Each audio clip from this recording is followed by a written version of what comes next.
भारत किस्से कहानियों में सबसे आगे माना गया है। यहाँ पर गली चौराहे पर आपको नई नई कहानियाँ सुनने को मिलेगी। 29 राज्यों वाले देश भारत की जिस भी राज्य में आप घुस जाएं, वहाँ हजारों वर्ष पुरानी कहानियों से लेकर कुछ ऐसी प्रचलित कहानियाँ भी आपको सुनने को मिलेगी जिनका कोई वजूद भी नहीं होगा। ये कहानियाँ कहाँ से आई, इनके पीछे की वजह क्या है, इसका पुख्ता सबूत भी नहीं हासिल होता, लेकिन फिर भी वर्षों से ये कहानियां सुनाई जा रही है और इन्हें सच मानकर लोग इन पर आंख मूंद कर विश्वास भी कर लेते हैं। इन्हीं कहानियों में से एक है इच्छाधारी नाग या नागिन की कहानी। दादा नानी या फिर गांव में रह रहे बुजुर्गों के मुंह पर अक्सर आपने इच्छाधारी नाग नागिनों के बारे में सुना होगा। भारतीय सिनेमा में भी इन पर कई फिल्में बनाई गई है जिनमें दिखाया गया है कि इच्छाधारी नागिन कैसे पवित्र मणि की रक्षा करती है और अपने दुश्मनों से बदला लेती है। आजकल तो छोटे पर्दे यानी टीवी पर भी इच्छाधारी नाग नागिन के धारावाहिक बन रहे हैं, लेकिन क्या वाकई में इच्छाधारी नागिन होती है या फिर क्या आज भी कोई इच्छाधारी नाग है तो वे कैसे दिखते हैं। कहा जाता है कि इच्छाधारी नाग एवं नागिन भारतीय कहानियां किस्सों के अनुसार होते थे, लेकिन इनके पास खास प्रकार की शक्तियां भी होती थी, यानी सुपर पावर्स। यूँ तो साधारणतः देखने में ये नाग नागिन जैसे ही होते थे, इन्हें नागों की प्रजाति का ही माना जाता था, लेकिन विशेष प्रकार की सुपर पावर होने के कारण इनका महत्व और भी बढ़ जाता था। ये नाग नागिन थे जो किसी भी जीवित वस्तु का आकार ले सकते थे। नाग नागिन के अलावा ये किसी भी मनुष्य का आकार ले सकते थे। दोस्तों, सामान्यतः इच्छाधारी नाग नागिन मनुष्य ही रूप धारण कर सकते थे। ऐसा करने के पीछे कई कारण होते थे। इच्छाधारी नाग नागिन के संदर्भ में यह कहा गया है कि इन्हें बीन के माध्यम से नियंत्रित किया जा सकता है। बीन को इनका भगवान या गुरु माना गया है, इसलिए उसकी आवाज से ये मंत्र मुग्ध हो जाते हैं और किसी पर भी वार नहीं करते हैं। लेकिन क्या वाकई में बीन का इच्छाधारी नाग नागिनों से कोई संबंध है या मात्र ये एक कहानी है? इसके पीछे की कोई वजह हासिल नहीं होती।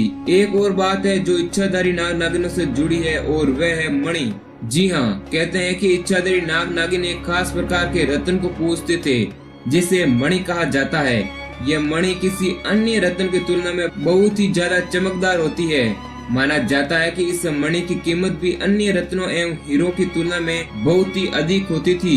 दोस्तों, कुछ किस्से और कहानियों में मणि को वापस हासिल करने के लिए इच्छाधारी नाग एवं नागिनों के बीच संघर्षों को भी दिखाया गया है। इन नागों ने कई लोगों की जान केवल इस कारण से ले ली क्योंकि उन लोगों ने इनकी मणि को चुराने या हत्याने की कोशिश की थी।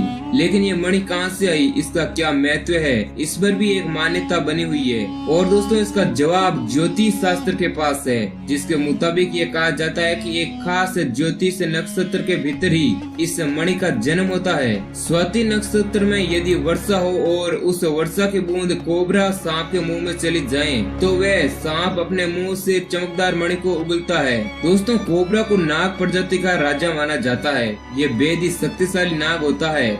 जब ये सांप मणि को पा लेता है तो उसे खास प्रकार की शक्तियां मिल जाती है। आपको ये जानकर शायद अचंभा भी हो कि मणि या फिर जिसे नागमणि भी कहा जाता है, उसे दुनिया भर में मौजूद बेहद ही कीमती 9 रत्नों में से एक माना जाता है। इसकी रोशनी बहुत ही तेज होती है। मणि दिखने में चांद की तरह सफेद होती है, लेकिन इसके भीतर हल्के रंग की नीली चमक निकलती है। कहते हैं कि ये मणि अगर किसी को मिल जाए तो उसकी किस्मत उसे हर मोड़ पर साथ देती है। दोस्तों, बात करते हैं इच्छाधारी नाग नागिन की सच्चाई के बारे में। नागों के राजा कोबरा की ही तरह वह व्यक्ति भी दुनिया का राजा बन सकता है यदि वह मणि उससे विशेष प्रकार की शक्तियां दे देती है और उसके बाद उस व्यक्ति की इच्छा एक एक करके पूरी होने लगती है। किंतु दोस्तों, शास्त्रों के अनुसार नागमणि केवल एक प्रकार की ही नहीं होती। ये पीले रंग की, शहद के रंग की, हरे रंग की या हरे लाल रंग की भी हो सकती है और कई मणियां सफेद रंग की भी होती है और ये सभी प्रकार की मणियां नाग मणियां ही होती है। इच्छाधारी नाग एवं नागिनों से जुड़ी प्रचलित कहानियां पुराण में भी दर्ज है, जिनके अनुसार धरती के नीचे भूलोक में दुनिया बसती है और यहाँ 7 क्षेत्र है: अताल, विताल, सुताल, तलाताल, महाताल, रसताल एवं पाताल। पाताल के बारे में तो आपने सुनी रखा होगा। कहा जाता है कि धरती के नीचे इन क्षेत्रों में कई देव एवं दानव रहते हैं भगवान विष्णु के अंश अवतार शेषनाग भी यहीं पर विचरण करते हैं और यह भी कहा जाता है कि पूरी धरती ही इनके फण पर विराजती है।